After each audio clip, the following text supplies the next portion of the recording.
Hi, everybody. I just wanted to take this time to reflect on the importance of healing and how you cannot afford to be sidetracked by other people that don't understand what happened to you. When you emerge from one of these relationships, as many of you already know, you end up with a change in your neurobiology. Your sympathetic nervous system is in constant action. You are fearful, you are anxious, you have brain fog, you're afraid to cross the street, you're afraid that somebody may attack you. All of this, these survival reflexes, were instilled in you because of what the narcissistic abuser did while they were abusing you. They were constantly, and mind you, they didn't even have to lift a finger or a hand on you physically to do this. This could be based solely on mind control tactics and manipulation, emotional manipulation. So you emerge from this relationship with a damaged brain. And in my case, I remember very clearly when I walked into a vitamin shop or a health food store and I saw the first of many supplements that I started to take while I was going through all of this. It was lithium orotate. And I remember that moment very clearly. I knew that I had to put something in me to change how I felt. And that something was wrong with me, but I didn't know exactly what it was. Later on, I figured out that it was post-traumatic stress disorder, whatever you want to call it.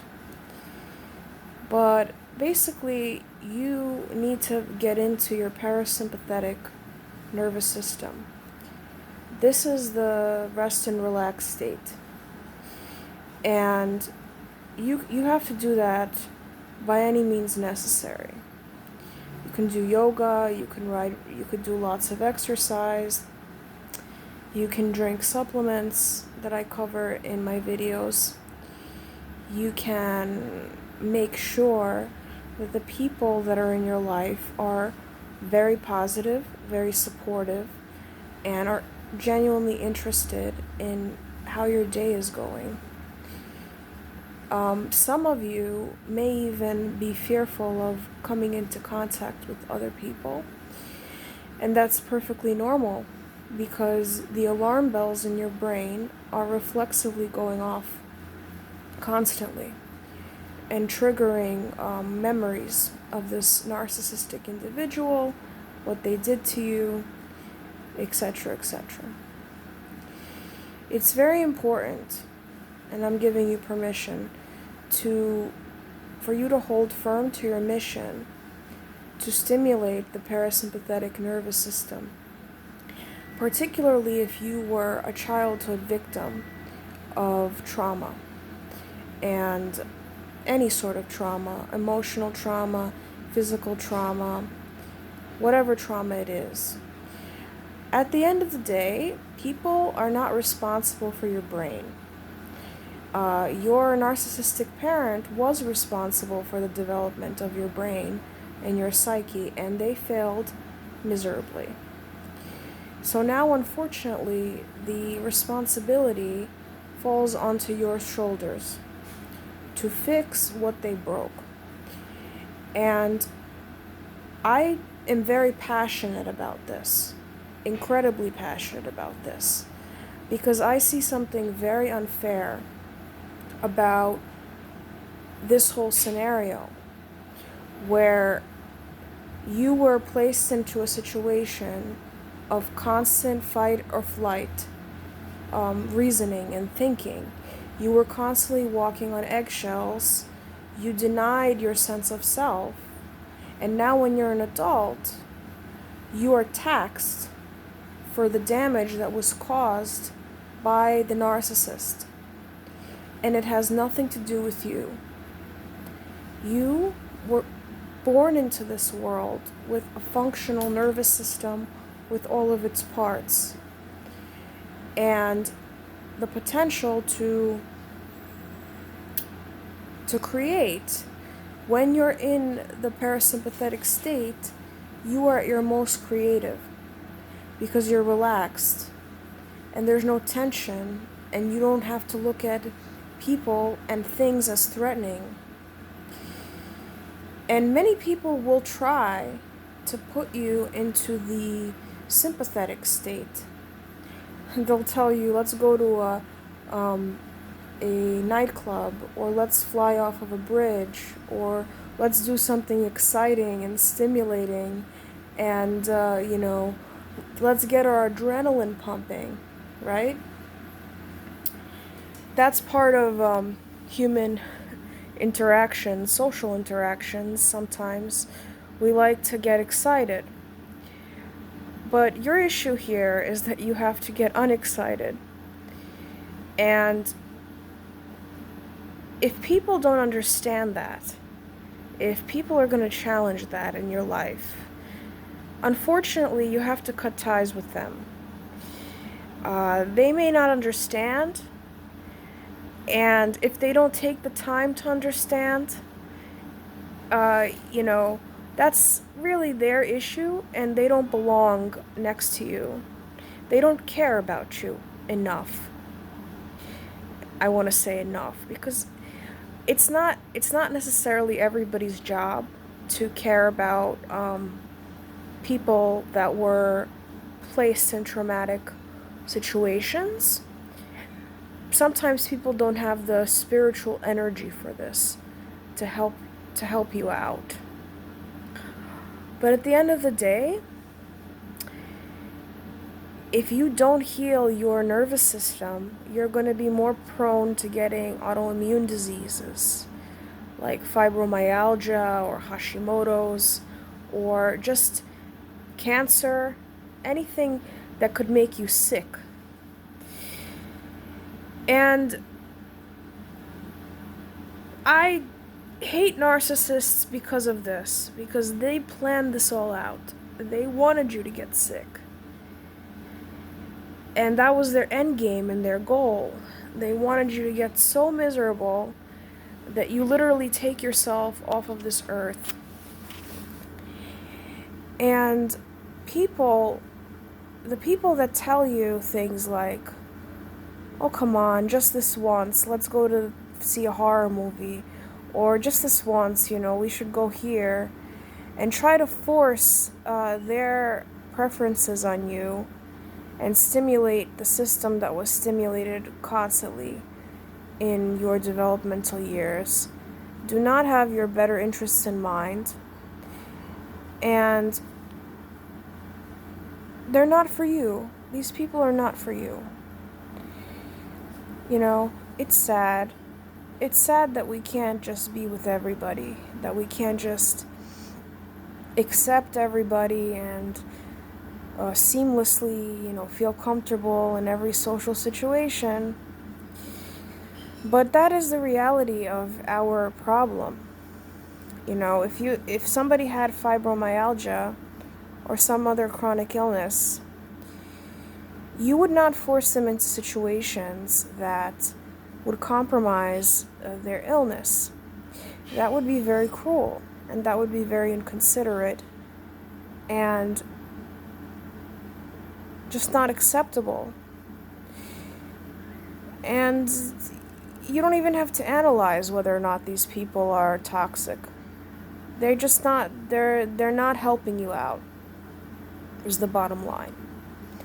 If you had a broken leg and people started stomping on it, there would be an issue there, and there would be judgment. And unfortunately, with traumatic stress, People just assume that if you're walking and you look normal, that's it. That you're not suffering from some sort of stress disorder, and you're not ruminating on things that you shouldn't ruminate on, and you're not living your best life. The more you get into the parasympathetic state, the more productive that you ultimately will become. I have seen this firsthand in my own life. I started to listen to instrumental music more often. I started to ride my bike. I started to hang around with dogs. I started to really, really watch what I eat. And I have only gotten more calmer and just more relaxed in general. And it benefits everybody. It benefits me. It benefits the people that come in contact with me. And I take lots of supplements in the morning, specifically to put my nervous system down. And at the end of the day, it's nobody's business why you're doing what you're doing. Because I feel that you need to put yourself first in these situations. You have suffered a tremendous loss, and you have suffered a tremendous problem in your life. And to tell you the truth, everybody failed you. If you're the daughter or son of a narcissist, lots and lots of people failed you. It doesn't matter if they knew it or they didn't know it. In a way, society failed you, because the greater society does not take responsibility for the fuck-ups of these assholes. And a lot of the time they do, but a lot of the time it's too late. You know, there are so many psychopathic people that have done horrible things to other people, and unfortunately the legal aspect prevents them from being held accountable, because what they do is not against the law. There could be psychopathic wives that take thousands and thousands and thousands of dollars from their normal husbands, and all of it goes unjudged and uncensored by society. So fuck society and screw and screw what these people think, because they don't know what you know. And they are not going through life with dysfunctional neurobiology, because nobody bothered to intervene and to take you out of a very bad situation and remove you completely and surround you like all the children in the world are supposed to experience, surround you with butterflies and, you know, rainbows and cotton candy. And nobody did that for you, so you now have to do that for yourself. And screw anybody that passes judgment on you, because unless you have entered this state of sympathetic dominance, unless you have actually constantly felt under threat and come out of this fogged state and still have this state of sympathetic dominance, you do not understand how it feels. And you don't understand how it feels to be fearful of things that you should not be fearful of. So, they're operating from ignorance, and it doesn't matter. They don't matter. You have to get rid of them.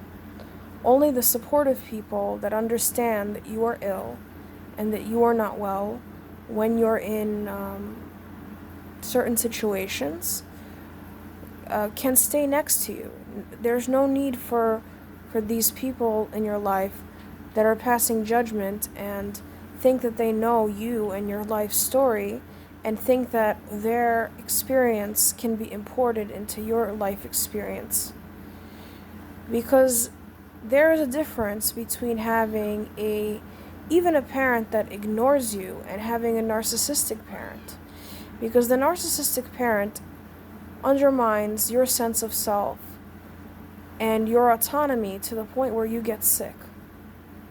And you are in a constant state of fear for expressing yourself. And that is horrible.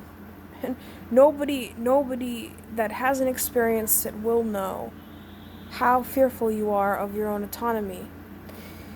And it's very easy for you to pass for a normal person with typical problems.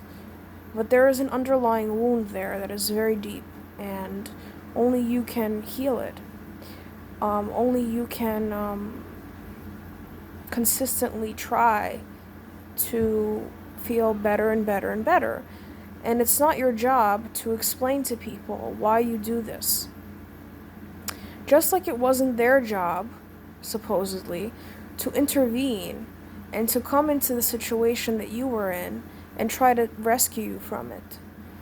If people didn't rescue you from that, then you have every right, and probably more rights than most people, to rescue yourself.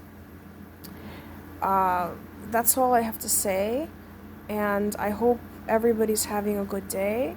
I know I am, and a very productive day, and I really wish that all of you have a great and productive day, and I wish you all great amount of happiness. I hope everybody's not driving themselves crazy because of the coronavirus. In some sense, it's even a good opportunity to reflect on new endeavors. I know that's the case. That has been the case with me.